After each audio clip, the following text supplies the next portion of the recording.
Most people don't fail because they aim too high. They fail because they aim too late. They wait for someday. Someday when there's more time, more money, more certainty, more permission. But history doesn't remember the careful. It remembers the committed. And today, I want to tell you about a man the world called mad because he dared to live by his dreams instead of society's expectations. I'm Rod Mays. Welcome to the Edison Group podcast, where we move from someday to success. In the early 1600s, Miguel de Cervantes introduced the world to Don Quixote, a man who refused to see life only as it was. Alonso Quijano read stories of chivalry and honor, and instead of dismissing them as fantasy, he chose to become them. He put on armor, mounted a tired old horse, and rode into the world as Don Quixote. To outsiders, it looked like madness. But what if madness isn't dreaming big? What if madness is giving up on your deepest values just to fit in? Don Quixote didn't chase comfort, he chased meaning. He didn't ask if the dream was realistic, he asked if it was right. And in the process, something extraordinary happened. Not just to him, but to those around him. A past servant of Quixote, Sancho Panza, doesn't join the quest because he believed in the dream. He joins because Quixote promises him an island. He was practical, skeptical, grounded in reality, but proximity changes people. Walking beside someone who lives with conviction, who refuses to retreat when mocked, slowly rewires belief. Sancho didn't become a believer because Don Quixote proved the dream was achievable. He became a believer because he witnessed what unwavering commitment does to a human being. That's the quiet truth most people miss. Dreams don't just change outcomes, they change identities. Don Quixote once explained his quest this way: sometimes when you can't go farther, you must. Not because the odds improve, not because success is guaranteed, but because faithfulness to who you are matters more than fear. This is the law of the impossible dream. When you pursue a goal that feels unattainable with conviction, the real reward isn't the destination, it's the person you become in the pursuit. Your dreams are not madness, they are signals. And yet most people exile their dreams to someday island. They maintain the daily grind, pay the bills, keep the lights on, but they never light their life.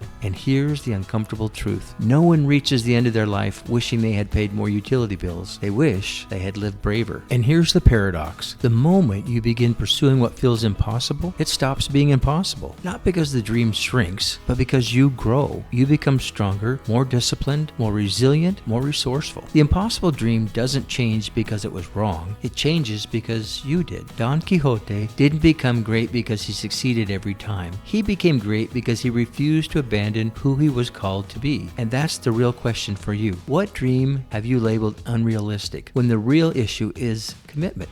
What would change if you stopped asking, is this possible, and started asking, who do I need to become? Because success doesn't belong to the certain, it belongs to the faithful. And sometimes the most impossible dream is simply choosing to leave Someday Island. So don't wait for someday. Take one small action today that moves you closer to the life you know you were meant to live. Purchase my book From Someday to Success on Amazon. This is Rod Mays with the Edison Group saying, keep your powder dry and keep moving from someday to success.